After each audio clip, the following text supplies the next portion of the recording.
me younger. I'm not 75, I'm 76. Okay. So, well, today's topic dear to my heart. Uh, because so God has to do something with this son of his, and he threw me into the deep end of the swimming pool, and I had to handle cases after cases of demoniacs, and not knowing what to do. So they all laughed at me, the demons. Ha ha ha! You have no power to cast us out. And slowly, I learned. I learned to me as a believer. And also, I discovered in the process of deliverance that I actually am given an armor. All of us are given an armor we don't see, but it's 1 mile thick. This armor of ours impenetrable. All right. In other words, if you ask me to go into a lion's cage, and the lion is so fierce, nobody there, I will walk in, catch hold of the lion by the throat and slap him around. And when the lion tried to bite me, the teeth will all break because of the armor of God. So in that process of discovering this impenetrable armor, I became very brave. I lost my fear for ghosts, all right, and of the dark, and that really set me free. And there's so much power, authority that Jesus given us is not true. And so healing and deliverance comes together. They are one package. You cannot do healing without deliverance. All right. Why? Because healing is healing of the sick and the infirm. Deliverance is setting the captives free from demonic oppression, ghost busting, all right, in the modern term, casting demons out. And Jesus did both. He healed the sick and he cast out demons from the oppressed. And there was this demoniac in the cemetery of Gadarenes. He was so terrible. Nobody dared to go into the cemetery because he cut himself with blood with a stone. And when they put chains around him, he just snapped it like toothpick. And his eyes were bloodshot, his head disheveled, and really, he was he was so terrible, abusive, that nobody dared to go even near the cemetery. But Jesus walked in, and immediately they recognized he was a son of God. Because in the spiritual realm, in the demonic realm, there's ranking, corporal, sergeant, major, colonel, general. In the same token, in God's kingdom, there's a ranking, and Jesus is the commander in chief, the top rank. So when the demons saw him, they bowed down and worshiped him and said, Son of God, what are you doing here? It's not our time yet. And Jesus asked them, Who are you? He said, We are legion, for we are many. And they asked permission to go into the pigs. And Jesus gave them permission. They went to the pigs, and the pigs went into the water and drowned. And that was the end of them. They have to go back from the dry places that they come from, all right, to from the outer darkness they came from. Well, so I had to learn healing, I had to learn deliverance, and in the process, I gained a lot of knowledge. And over the years, I lost count of the legions of demons I've cast out.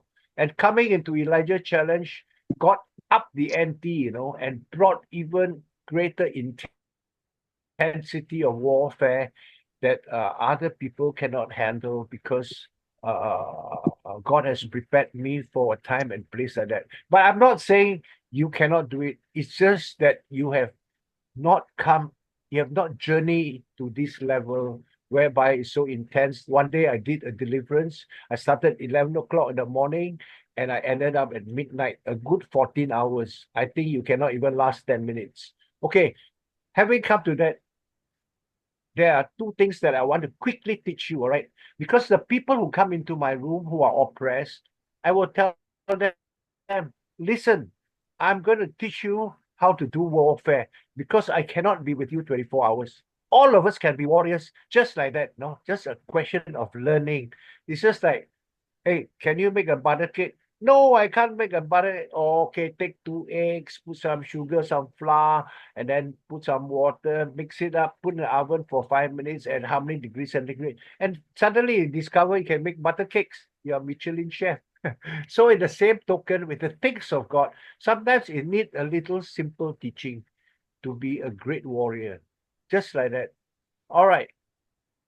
So I tell them, I'm going to teach you warfare because I cannot be with you 24 hours. It's a saying, if you give a man a fish, you feed him for the day. But if you teach him how to fish, you feed him for a lifetime. So when you learn how to do warfare, wow, you are powerful for the rest of your life. Not only you can help yourself, you can help the people around you who are oppressed. Okay, now, two things about warfare. One, you can't see the enemy. That's why you cannot fight. You cannot fight until you know where your enemy. It's like going into a boxing ring. You enter the boxing ring. Hey, where's the opponent? Next minute you feel this big crunch on your jaw and you're knocked out instantly. The enemy is invisible. So I'm going to teach you now how to see the enemy in the boxing ring. If you ask Satan which of the superheroes that he wants to be, Spider-Man, Thor, Incredible Hulk, Superman, instantly he will answer you, I want to be Invisible Man, because you can kill all the superheroes except Invisible Man. You cannot kill someone you can't see. And not only that, the Invisible Man can come behind your back silently with a knife and right into, and you're dead. So the devil don't want you to know he exists. All right. He doesn't want you to know he exists. He will silently do his work with a maximum damage. He will come into you undetected. He will stay there and slowly he will finish off all your organs one by one, crush your kidneys so you're on dialysis, give you tumors so that you get cancer. All right. So a lot of people are living in the natural realm. We are unaware of the spiritual realm. Until you come into the spiritual realm, then you become sensitive to the spiritual realm. And until you do ministry, casting out demons, you are not aware at all of the spiritual realm. That's why I encourage people to do ministry, because at the start of your journey into the introduction of the spiritual realm. And so you got to discern what is natural, what is supernatural. And because you've been living your whole life in the natural realm, you cannot see the enemy. So, all right, okay. You wake up in bed one day, you say, oh, I'm so depressed, Henry, and I feel like killing myself. I'm so, everything looks so hopeless. I just doesn't want to live. Everything become meaningless. I just want to die. No, the truth of the matter is you didn't wake up with depression. You didn't want to kill yourself. You are attacked by demons.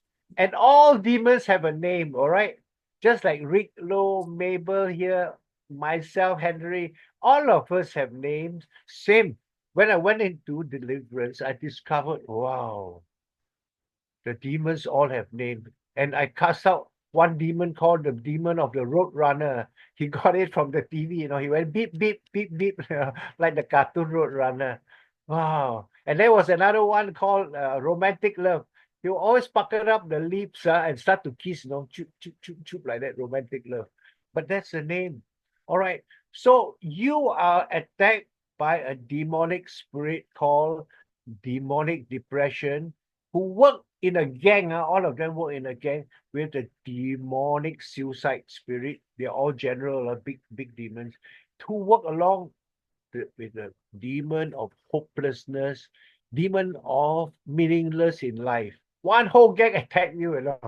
So you die. So if you don't know, you will go to the hospital. You go and see your psychiatrist. All right.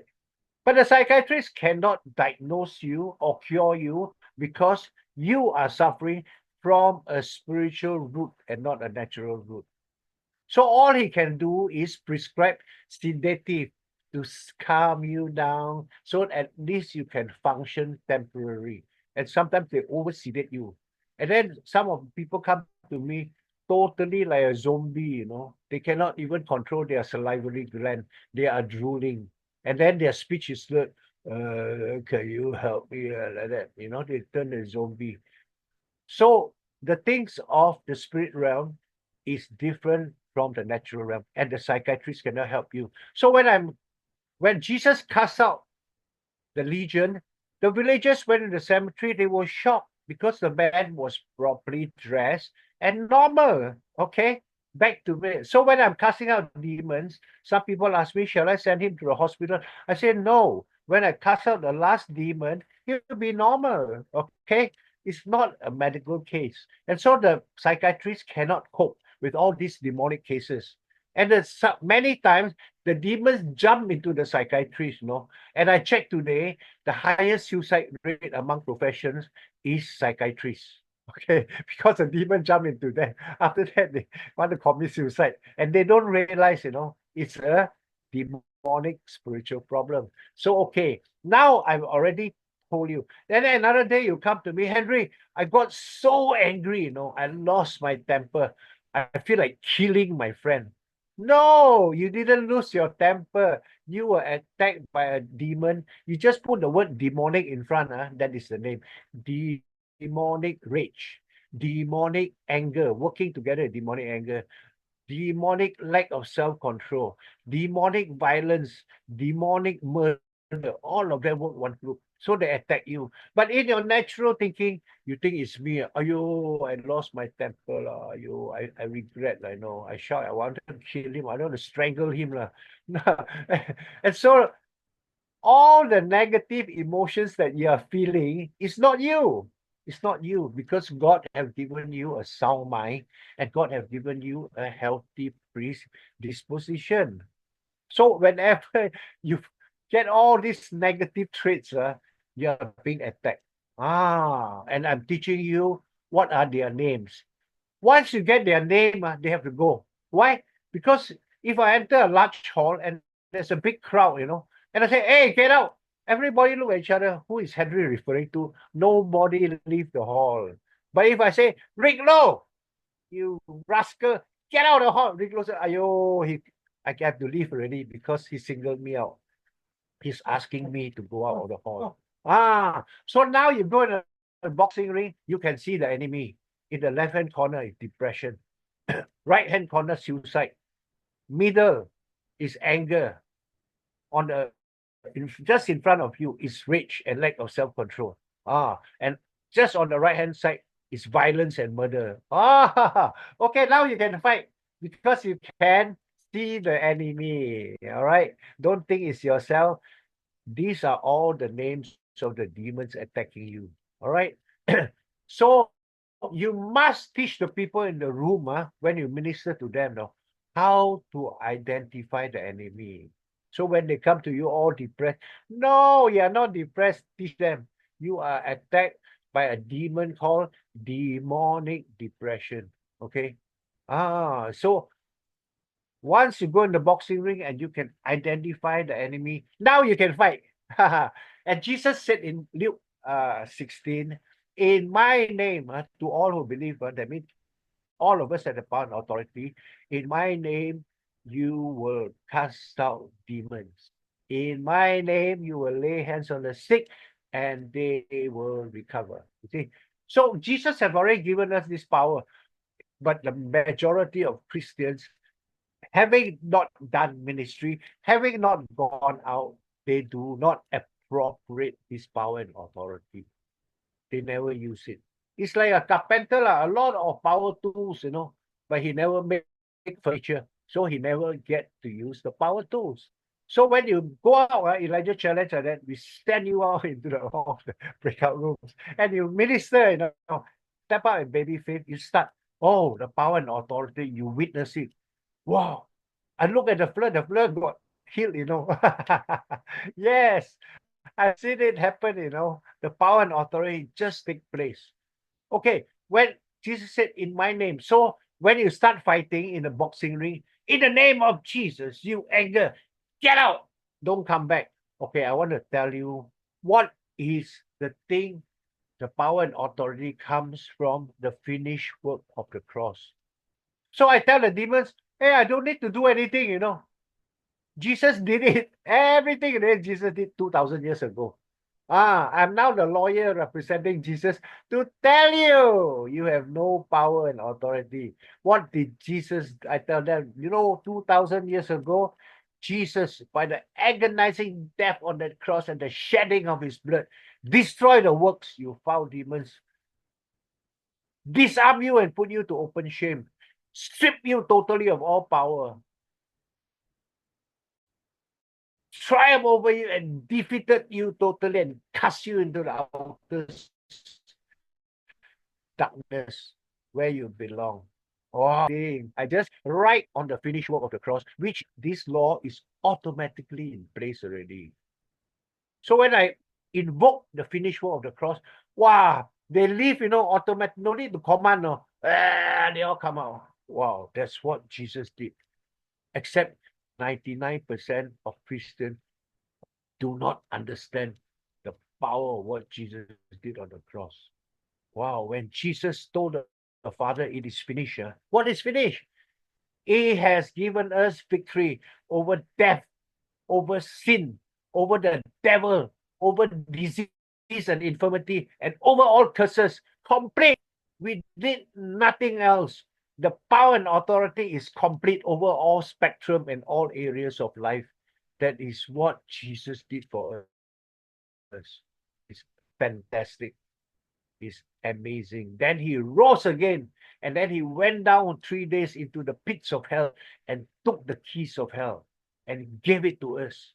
So we have absolutely power over the devil. The devil, the cut off, 2,000 years ago. So how come so many people are captives and sick? Because the devil uses deception and lies. The Bible says the wiles, the tricks of the devil. He got no power. He can only trick you to make you believe that he's more powerful than you. So he prey on your ignorance, When you're not aware of him, you think it's natural. You go and see doctor. Beginning of last year, a lady, she got 4th stage advanced cancer, spread it. She don't want to chemotherapy. So when I commanded for her, I invoked the finished work of the cross over all these demons. You have destroyed the works. You have been stripped of all power over her body. You have been totally defeated. She said, when I said 2,000 years ago, something left her. The demons left her. The tumors, the demons took with them. And her excruciating pain left her. And when she checked with the doctor said, hey, your intestines are normal, She's totally healed. You see? So I very clever. I invoke the finished work of the cross. Wow. 4th stage cancer also healed instantly, instantly. Huh? A bedridden man, 80-year-old man, I invoke the power of the cross. After I finished, I said, Uncle Eric, try to do something you cannot do, like get out and walk. You say, hey, how can you tell me to get? Because he's bedridden, he got no body, he got no strength to turn his body, the maid and the wife clean him, feed him, turn his body. But he tried to get up and he got up and he walked. The wife screamed because the wife knew it was a miracle for him. And next day he said, I walked 50 steps unaided. 1 week later, 1 month later, he showed me video of him walking around the garden. Wow, this is what Jesus did on the cross of Calvary. Once, so you just take hold of what Jesus did on the cross and you go demon bashing, all right? You go demon bashing. They're all very scared, when you say, it is written 2,000 years ago, you're pingsan already, You have been stripped of all power, they know. I said, you're not even fit to be the toilet paper to clean my backside, Oh, they were very angry. But they know it's true. I'm stating a fact, and they cannot stand the truth. The devil only lies,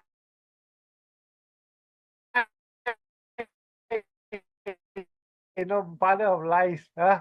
So remember, go out, heal the sick, set your baby faith, and then you grow and you grow and you grow. And one day you are a giant killer. You're a warrior. Like Rick Lucy shared just now, a giant. Actually, he called me one day. Hey, somebody saw a vision, a giant coming to my office. I told him, good news. that actually he's a grasshopper and you are the giant. We are giant, and we have to find out that we are giants and the demons are grasshoppers. So we swat them like flies, pia, pia, pia. We crush them with our feet. Now we trample them under our feet. All right. Okay, back to you, brother Riglo.